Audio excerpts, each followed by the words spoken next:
মানে কিছুক্ষণ আগেও তিল ধারণের ঠাঁই ছিল না। আপনারা দেখেছেন সেটি হচ্ছে সিলেট সরকারি আলিয়া মাদ্রাসা মাঠ, আর এই মাঠেই আমরা ছুটে এসেছি। আমার ডানে যাকে দেখছেন তিনি সিলেট 5 আসন জকিগঞ্জ কানাইঘাট থেকে যিনি দানের শেষ নিয়ে নির্বাচন করার কথা ছিল, সঙ্গত কারণে সেখানে অন্য প্রার্থীর এই মনোনয়ন হওয়ার কারণেই তিনি অনেকটা বাদ দিচ্ছেন, সেটা গতকাল আমরা বলেছিলাম। আর আজ এখন এই মুহূর্তে কেন বা এসেছি আপনারা জানলে খুশি হবেন যে কিছুক্ষণ আগে যখন এখানে একটি বিশাল আমরা বলবো যে ঐতিহাসিক একটি সমাবেশ হয়েছে, যেখানে এই মাঠেই কিন্তু 1978 সালে শহীদ রাষ্ট্রপতি জিয়াউর রহমান সাহেব কিন্তু এখান থেকে নির্বাচনী কার্যক্রম শুরু করেছিলেন। আর এখান থেকে এই প্রথম চেয়ারম্যান হিসাবে দায়িত্ব পাওয়ার পর কিন্তু সিলেটে এসে যে নির্বাচনী কার্যক্রম পরিচালনা করে এবং স্মরণকালের একটি সমাবেশ আমরা বিশেষ করে সিলেটবাসী দেখেছেন। আর এই দেখানি আমরা সদর লন্ডন থেকে মাত্র 2 দিন আগে আসা আমার সাথে একজন বিশিষ্ট শিক্ষাবিদ, মিডিয়া ব্যক্তিত্ব এবং সমাজসেবী, আপনারা সকলে জানেন। আর তার চেয়ে বড় পরিচয় হচ্ছে তিনি সাকসুর প্রতিষ্ঠাকালীন জিএস হিসাবে কাজ করা এমন একজন গুণী ব্যক্তিত্ব অধ্যাপক নুরুজ্জামান সাহেব। আমরা তার কাছ থেকে প্রতিক্রিয়া জানবো যে এরকম একটি সমাবেশে যোগ নিশ্চয় তিনিও দিয়েছেন এবং সর্বোপরি এই অনুষ্ঠানে ছিলেন। আদ্যপন্ত বিষয়টা জানতে আমরা মুখোমুখি হচ্ছি। আমি প্রথমেই সালাম জানাচ্ছি, আসসালামু আলাইকুম স্যার, কেমন আছেন প্লিজ এই মুহূর্তে? আর এত ব্যস্ততার মধ্যেও যে আপনি সার্জন টিভির মুখোমুখি হয়েছেন, আপনার অনুভূতি কেমন প্লিজ? ওয়ালাইকুম সালাম এবং প্রিয় দর্শকদের আসসালামু আলাইকুম। অনুভূতি অবশ্যই আপনি যেমনটি বলছিলেন যে শহীদ প্রেসিডেন্ট জিয়াউর রহমান সাহেব 78 সালে এখানে করেছেন, বেগম খালেদা জিয়াও এখান থেকেই করেছেন বারবার। এবং আজকে জনাব তারেক রহমান সাহেব তার নির্বাচনী প্রচার অভিযান আজকে এখান থেকেই শুরু করেছেন। দেখুন, এই জনসভাটা নিঃসন্দেহে অনেক বড় জনসভা ছিল এবং এইটা অনেক গুরুত্ব এই কারণেই যে কারণ এটি তার প্রথম নির্বাচনী জনসভা। এখান থেকে তিনি শুরু করেছেন এবং শাহজালাল শাহপুরানের মাজার জিয়ারতের মাধ্যমে তিনি শুরু করেছেন। তার এই জনসভায় আজকে তিনি যে বক্তব্য দিয়েছেন, আমি যদি এই বক্তব্যগুলো নিয়ে একটু আপনাকে বলি। তিনি প্রথমে স্লোগান চাই, সেটা বলবেন কি? তার একটি স্লোগান পিন্ডি নয়, দিল্লি নয়, পিন্ডি নয়, এদেশ আমার বাংলাদেশ, বা এরকম সবার আগে বাংলাদেশ, সবার আগে বাংলাদেশ। চমৎকার এটা ছিল। হ্যাঁ, এখন তার এই বক্তব্যের তিনি শুরুতেই যেটা করেছিলেন যে যারা বিগত ফ্যাসিবাদ বিরোধী আন্দোলনে নিহত হয়েছে তিনি তাদেরকে স্মরণ করেছেন। ইলিয়াস আলী দিনার সহ আরো কয়েকজনকে তিনি স্মরণ করেছেন এবং তার বক্তব্যের এরপরেই তিনি যেটাতে গুরুত্ব দিয়েছেন যে দেশ গঠনের কাজ। দেশ গঠনের কাজে তিনি বলছেন সবাই মিলেমিশে কাজ করার জন্য তিনি আহ্বান জানিয়েছেন এবং তার এই টেক ব্যাক বাংলাদেশ, তার যে সেই যে স্লোগান তিনি সেটাও আরেকবার স্মরণ করিয়ে দিয়েছেন। এবং টেক ব্যাক বাংলাদেশ বলতে টেক ব্যাকটা কার কাছ থেকে হবে? টেক ব্যাকটা হবে ফ্যাসিবাদ এবং যে শোষণের যে সমাজ সৃষ্টি করা হয়েছে সেখান থেকে জাতিকে মুক্ত করতে হবে এবং একটা ফ্যাসিবাদ মুক্ত গণতান্ত্রিক বাংলাদেশ দেওয়ার জন্যই তিনি কথা বলেছেন। এবং সেজন্য তিনি যেটাকে প্রায়োরিটি দেবেন বলেছেন, খাল খনন কর্মসূচির কথা বলেছেন জিয়াউর রহমানের। এবং তিনি বলেছেন যে যেহেতু জনসংখ্যার অর্ধেক হচ্ছে নারী, কাজে নারীদেরকে পিছিয়ে রেখে জাতির উন্নয়ন করা সম্ভব নয়। বিধায় তিনি বলেছেন যে বিএনপি যদি আগামী 12 ফেব্রুয়ারি নির্বাচনে রাষ্ট্র ক্ষমতায় আসতে পারে তাহলে বিএনপি কি করবে? ফ্যামিলি কার্ড দেবে। সেই ফ্যামিলি কার্ড, একটি ছোট্ট প্রশ্ন আছে, ফ্যামিলি কার্ড নিয়ে আমরা দেখি বিভিন্ন টাইমলাইনে কিছু ট্রোল চলছে, সেখানে অনেকেই এটা নিয়ে মিথ্যাচার করছেন যে এটা কিভাবে সম্ভব। এই প্রসঙ্গে আপনিও ইংল্যান্ডে ছিলেন এবং তিনিও তো ইংল্যান্ডে বহু বছর পর দেশে এসেছেন, এই প্রসঙ্গটা যদি একটু ব্যাখ্যা করতেন প্লিজ। ওয়েল, নিন্দুকের কাজই হচ্ছে নিন্দা করা। তারা ভালো কাজকেও সেটা নেগেটিভভাবে নিতে পারে। জনাব তারেক রহমান সাহেব যেটা বলেছেন যে ফ্যামিলি কার্ড মহিলাদের নামে, ঘরের গৃহিণীর নামে দেওয়া হবে যাতে করে গৃহিণী স্বাবলম্বী হয়। কারণ একটা শিক্ষিত জাতি বা একটা শোষণমুক্ত সমাজ প্রতিষ্ঠার জন্য অন্যতম ভূমিকা পালনকারী হচ্ছেন ঘরের গৃহিণী। কাজে গৃহিণীদেরকে যখন স্বাবলম্বী করা হবে তারা তাদের বাচ্চাদের লুক আফটার করবে, বাচ্চারা স্কুলে যাবে, আলটিমেটলি কিন্তু এডুকেশনের সেক্টরে আমরা ডেভেলপ করতে পারবো। তিনি এটার পাশাপাশি যেমন বলেছেন যে এই কাজগুলো যখন যেভাবে করবেন যে টেক ব্যাক বাংলাদেশের জন্য, ঠিক তেমনি আগামী 12 ফেব্রুয়ারি নির্বাচন নিয়ে এক ধরনের সতর্কবার্তা দিয়েছেন। আপনারা জানেন যে ইতিমধ্যে কিছু দল এবং গোষ্ঠী তারা বলছে যে তাদের প্রতীকে ভোট দিলে নাকি জান্নাতে যাওয়া যায়। তিনি এই জন্য প্রশ্ন করেছেন যে কারা কারা হজ করেছে, এবং সেখান থেকে তিনি মঞ্চে একজনকে ডেকে নিয়েছেন যিনি বলেছেন মক্কা মদিনা দেখেছেন, জিজ্ঞেস করেছেন যে আপনার এই মক্কা মদিনার মালিককে? আল্লাহ রাব্বুল আলামিন। এই বিশ্ব ব্রহ্মাণ্ডের সৃষ্টিকর্তাকে? আল্লাহ রাব্বুল আলামিন। এবং তিনি তারপরে তখন প্রশ্ন করেছেন বেহেশত এবং দুজকের মালিককে? অবশ্যই আল্লাহ, যিনি সৃষ্টি করেছেন আমাদের।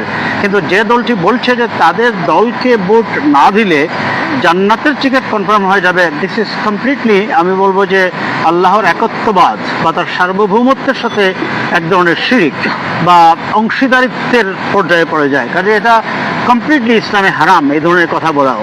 তিনি সেটাই স্মরণ করিয়ে দিয়েছেন, এবং পাশাপাশি তিনি বিএনপি নেতাকর্মীদের স্মরণ করিয়ে দিয়েছেন যে যারা এই কথাগুলো বলছে এবং যারা বলছে যে সব দেখেছি বারবার দাঁড়িপাল্লা এইবার, এটা বলার চেষ্টা করেছে যারা, তিনি এটাও বলেছেন তাদেরকে তো 71 সালেই জনগণ দেখেছে। 71 সালে আপনি জানেন যে তারা মুক্তিযুদ্ধের বিরুদ্ধে অবস্থান নিয়ে এদেশের মুক্তিযোদ্ধাদের হত্যা করেছে, স্বাধীনতার বিরুদ্ধে অবস্থান করেছে।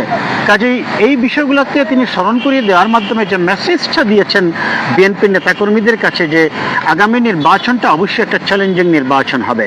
যদিও যারা ষড়যন্ত্র করছে বা যারা চাচ্ছে যে নির্বাচন না হয়ে পিছিয়ে দেওয়া হোক, তারা হয়তো সংখ্যায় এতটা নেই বিএনপির মতো, কিন্তু তাদের ষড়যন্ত্র কিন্তু থেমে নেই। সেই হিসাবে তিনি উদাহরণ হিসাবে নিয়ে এসেছেন পোস্টাল ব্যালটে যে আপনার তাদের ষড়যন্ত্রের কথা, কনস্পাইরেসির কথা, এইটার সম্পর্কেও সতর্ক থাকতে বলেছেন।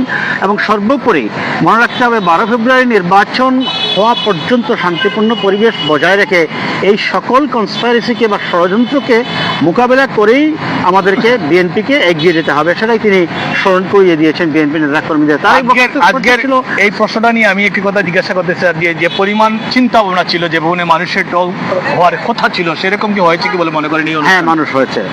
এবং সবচেয়ে বড় কথা হচ্ছে মানুষ তো আর মাঠে না, শুধু মানুষ কিন্তু রাস্তায় ছিল, বাইরে ছিল। মাঠে যা ছিল বাইরে আরো দ্বিগুণ ছিল মানুষ। দেখা গেছে যে মানুষের জায়গা পায় না মাঠের মধ্যে। এটা খুব স্বাভাবিক। দেশের বৃহত্তম শক্তি হিসাবে, বৃহত্তম রাজনৈতিক দল হিসাবে বিএনপি আগামীতে রাষ্ট্র ক্ষমতায় যাবে হয়তো মানুষ প্রত্যাশা করছে। এবং বিএনপি তথা বাংলাদেশি জাতীয়তাবাদ এই মুহূর্তে বাংলাদেশের স্বাধীনতা এবং সার্বভৌমত্বকে রক্ষার অতন্দ্র প্রহরী, সেটাই তিনি তার বক্তব্যে স্মরণ করিয়ে দিয়েছেন। এবং এই নির্বাচনকে যাতে জনগণের কাছে ফ্রুটফুল করা যায়, আনন্দমুখর বা উৎসবমুখর পরিবেশে হয়, সেদিকেও লক্ষ্য রাখার জন্য তিনি বলেছেন। আমি মনে করি তার এই বক্তব্যটা ছিল আগামী নির্বাচনে বিএনপির জোটের বা দানের শীষে প্রার্থীদের বক্তব্যটা কোন ডিরেকশনে হবে, এটা এক ধরনের ডিরেকশন দেওয়ারই ইঙ্গিত বলে আমি মনে করি। হ্যাঁ, ধন্যবাদ। সব মিলিয়ে এই আয়োজন, যে জনসভা সফল হয়েছে বলে আপনি স্বীকার করছেন প্লিজ? অফকোর্স। আর এই সব মিলিয়ে আজকে যে সমস্ত দর্শক আপনাকে দেখছেন, আমরা তো আসলে শুরুতেই ছিলাম এই মাঠে এবং শেষেও আজকে আপনাকে নিয়ে এই মাঠে এসেছি। আমরা দেখছি মাঠে অনেক স্টেজ খুলে নেওয়া হচ্ছে। আর আমার মনে হয় তারেক রহমান সাহেব এখন রাস্তায় রয়েছেন, অন্য কোথাও আরো। হ্যাঁ, উনি জনসভা মৌলভীবাজার করবেন, হবিগঞ্জ করবেন, এবং পথে পথে হয়তো দেখা যাবে যে ভৈরব, ব্রাহ্মণবাড়িয়া, বিশ্ব রোডের মোড়, এই সকল জায়গায় পথসভা হবে। কারণ যেহেতু আজকের থেকে নির্বাচন কমিশনের যে রেস্ট্রিকশন, এটাও উঠে গেছে, আজকে থেকে আনুষ্ঠানিকভাবে প্রচারণা চালানো যাবে। কাজে তিনি শুরু করেছেন এখান থেকে, এবং তাকে ধন্যবাদ জানাই। আবারও তিনি ঐতিহ্যগতভাবেই এই পুণ্যভূমি আধ্যাত্মিক নগরী সিলেটকে বেছে নিয়েছেন তার নির্বাচনী প্রচার অভিযান শুরুর জন্য। এটা নিঃসন্দেহে একটি ভালো লক্ষণ, এবং অত্যন্ত সুন্দরভাবে সফলভাবে এই সভা সম্পন্ন হওয়ার মধ্য দিয়ে যে মেসেজ জনগণের কাছে গিয়েছে, বিশেষ করে সিলেটের 1 কোটি মানুষের কাছে, যে ইয়েস, সিলেটের মাটি শহীদ প্রেসিডেন্ট জিয়াউর রহমান, বেগম জিয়া এবং তারেক রহমানের ঘাঁটি। এবং আমরা বিশ্বাস করি একটি ল্যান্ডস্লাইড বিকৃত 19টি আসনেই বিএনপি নিরঙ্কুশ সংখ্যাগরিষ্ঠতা পাবে বলে আমি মনে করি। এবং সারা বাংলাদেশেও বিএনপি ইনশাআল্লাহ, আমরা প্রত্যাশা ব্যক্ত করছি, নিরঙ্কুশ বিজয় অর্জন করবে। আপনাকে অসংখ্য ধন্যবাদ। সুপ্রিয় দর্শক মন্ডলী, আমরা বিএনপির এই প্রার্থীর সঙ্গে আমি গত 2 মাস আগেও নির্বাচনী এলাকা জকিগঞ্জ কানাইঘাটের প্রত্যন্ত অঞ্চলে গিয়েছিলাম। স্যারের যে জনপ্রিয়তা আমি দেখে আসছি, আসলে সত্যি ভাগ্যে নেই আমি বলবো। হ্যাঁ, দানের শীষ দলের, যেহেতু ব্যক্তির চেয়ে দল বড়, দলের চেয়ে দেশ বড়, আমরা সেই সিদ্ধান্তে, জনাব তারেক রহমানের সিদ্ধান্তকে সম্মান দেখিয়ে আমি মনোনয়নপত্র তুলেছিলাম, কিন্তু আমি সেটা জমা দেইনি। তারেক রহমানের সিদ্ধান্তের প্রতি সম্মান জানিয়ে তার নির্দেশেই আমরা মনোনয়নপত্র জমা থেকে বিরত থাকি।